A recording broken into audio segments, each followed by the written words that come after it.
Governor General of Jamaica, is the representative of the Jamaican monarch. At present, that's King Charles III. For one being a representing a man for Uptown TV, you understand? Imagine holding a position of immense power, yet your every move is guided by another's hand. What role do you think such a position plays in a country's governance? Welcome to our exploration into the complex world of political representation. Today, we unravel the intriguing role of the Governor General in Jamaica, a position steeped in tradition and diplomatic nuances. What does it mean to be the monarch's representative in this vibrant island nation? Let's embark on this journey to understand the nuances of the Governor General's position in Jamaica. The Governor General, a dignitary of high stature, doesn't just land into the position. This role, filled with prestige and respect, is the result of a thoughtful and meticulous process, a dance between the monarchy and the government of Jamaica. The Governor General of Jamaica, or as the locals say in patois, Governor General of Jamaica, is the representative of the Jamaican monarch. At present, that's King Charles III. But how does one get to be the representative of the king in Jamaica? Well, it begins with the Prime Minister of Jamaica. The Prime Minister, after careful deliberation, proposes a candidate for the position of Governor General. This recommendation is not taken lightly. It's based on the candidate's service to the country, their integrity, and their potential to uphold the constitutional responsibilities that come with the position. Once the Prime Minister has made a recommendation, it's the monarch's turn to make a move. The monarch, currently King Charles III, has the final say in the appointment. Upon the monarch's approval, the recommended candidate is officially appointed as the Governor General of Jamaica. Now you might be wondering, what does the Governor General do once appointed? Well, the Governor General has a host of duties and responsibilities. These include appointing ministers, judges, and ambassadors. The Governor General also gives royal assent to legislation passed by Parliament, which is a fancy way of saying they give it the official thumbs up. They also issue writs for election, setting the stage for Jamaica's democratic process, but remember, all these responsibilities are carried out in the name of the monarch. The Governor General acts as the monarch's representative, ensuring that the monarchy's interests and the Constitution are upheld in Jamaica. So, the Governor General is not a self-appointed authority, but a recommended and approved figure. It's a position of immense respect and responsibility, bridging the gap between the monarchy and Jamaica and ensuring the smooth functioning of the Jamaican government. Once appointed, the Governor General doesn't sit back and relax. The journey has just begun. The role of the Governor General of Jamaica is not for the faint-hearted. It's a post that demands dedication, vision, and a deep understanding of the nation's political landscape. The early responsibilities of the Governor General are crucial for setting the tone for the rest of the tenure. One of the key tasks, right off the bat, is the appointment of ministers. These are the individuals who will head the various departments of government, shaping policies and making decisions that will impact the lives of every Jamaican. The Governor General must ensure that these ministers are capable, trustworthy, and committed to serving the nation. It's a task that requires discernment and a keen eye for leadership potential. Then there's the appointment of judges. The judiciary is a cornerstone of democracy, and it's the Governor General's duty to ensure it remains strong, impartial, and responsive. The judges appointed by the Governor General play a crucial role in upholding the rule of law, interpreting the Constitution, and safeguarding the rights and freedoms of Jamaicans. Thus, these appointments are not made lightly. The Governor General must thoroughly vet each candidate, assessing their legal acumen, integrity, and commitment to justice. But the early responsibilities of the Governor General extend beyond Jamaican shores. The Governor General also appoints ambassadors, the individuals who will represent Jamaica on the global stage. These ambassadors are the face of Jamaica internationally. They foster diplomatic relations, promote Jamaican interests, and facilitate cooperation between Jamaica and other nations.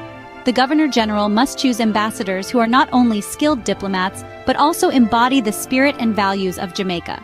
These early roles are not just administrative duties, they are a strategic exercise in nation building. The ministers, judges, and ambassadors appointed by the Governor General have a significant impact on the direction of the country. They shape policies, enforce laws, and represent Jamaica to the world. The Governor General, in making these appointments, is deciding the future of the nation. But these early responsibilities are just the beginning. The Governor General's role evolves as the nation's needs change.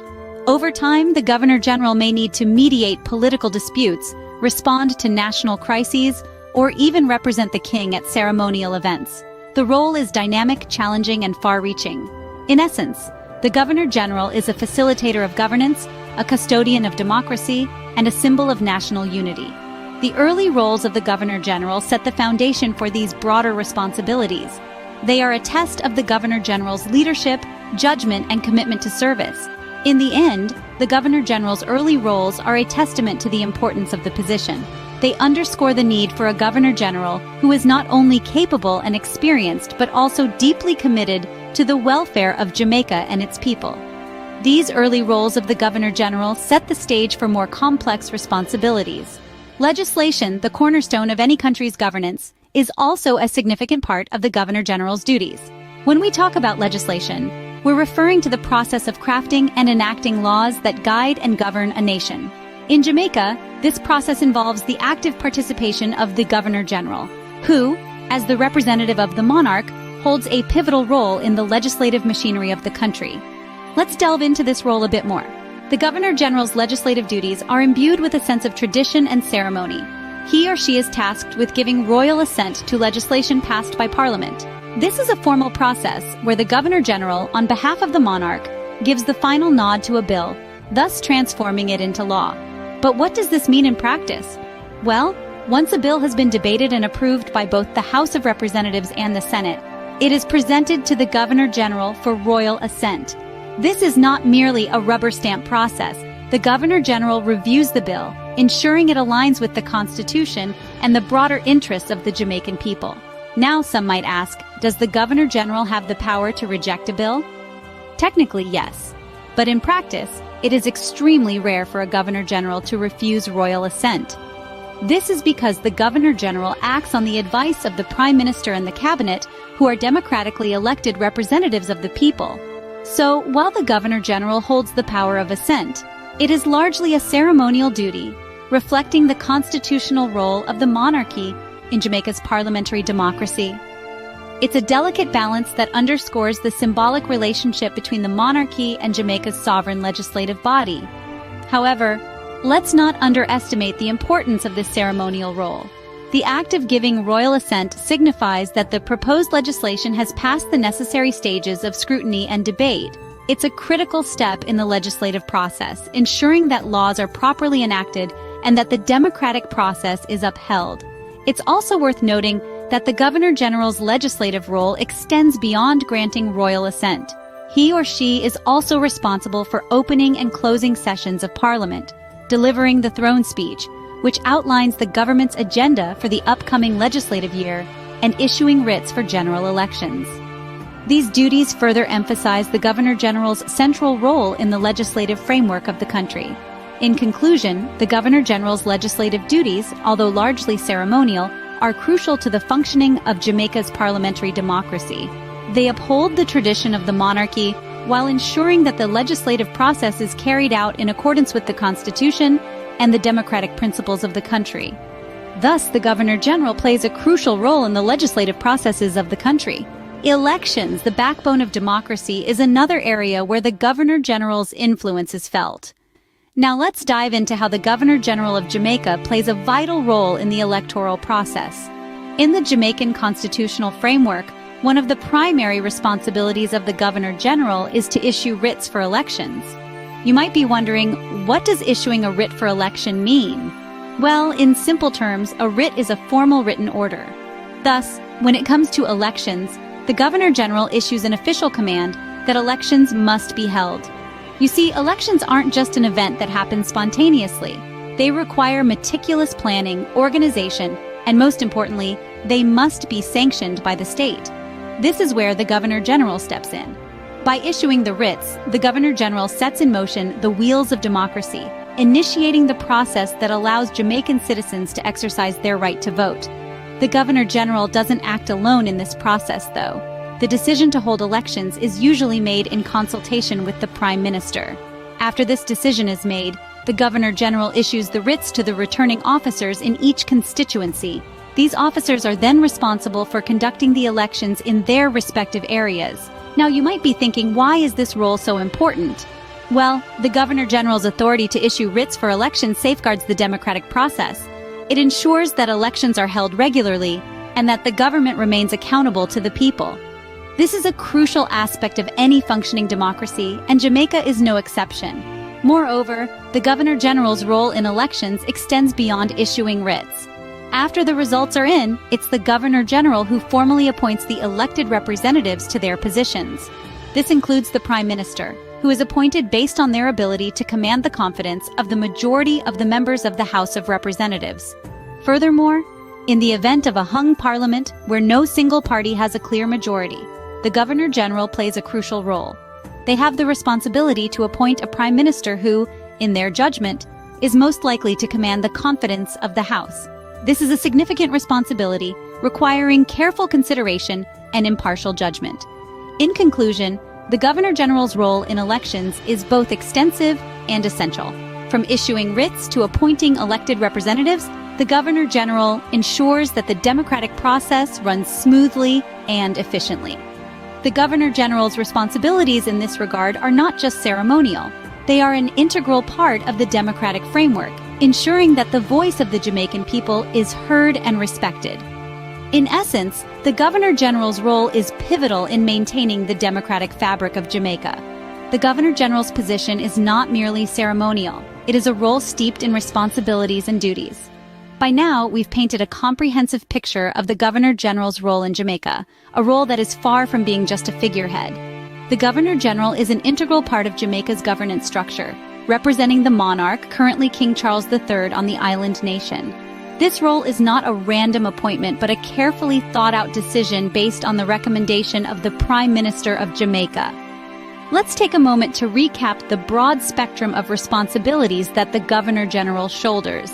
The appointment itself is a significant first step, one that sets the tone for the Governor General's tenure. This appointment is not a mere formality, but a testament to the trust and confidence placed in the Governor General by the Prime Minister, and by extension, the people of Jamaica. Once appointed, the Governor General steps into a variety of roles. The early stages of their tenure are often a whirlwind of activities, which include appointing ministers, judges, and ambassadors. These appointments, while they may appear routine, are critical to the functioning of the nation. The right person in the right role can make a world of difference, and it's the Governor General who plays a key part in making this happen. The Governor General's role extends into the legislative realm as well. They give royal assent to legislation passed by Parliament, ensuring that all laws align with the country's constitution and the interests of the Jamaican people. This aspect of the role is crucial in safeguarding the rights and freedoms of the citizens. And let's not forget the Governor General's involvement in one of the most significant democratic processes, elections. The Governor General issues writs for elections, paving the way for the citizens to choose their representatives. In doing so, they uphold the democratic principles that Jamaica holds dear. So there you have it, the many hats that the Governor General wears.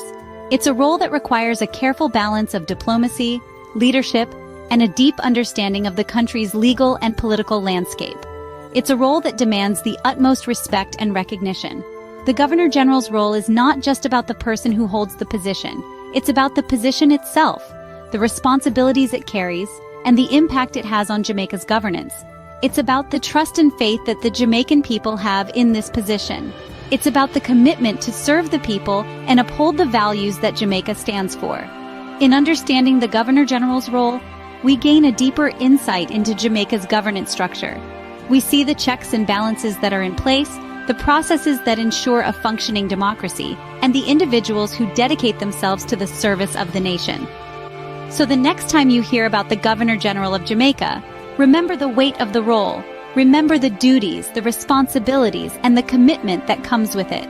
Remember the person who steps into this role, ready to serve and lead with dedication and integrity. Understanding the Governor General's role gives us a deeper insight into Jamaica's governance structure. Stay tuned for more such enlightening discussions on Uptown TV.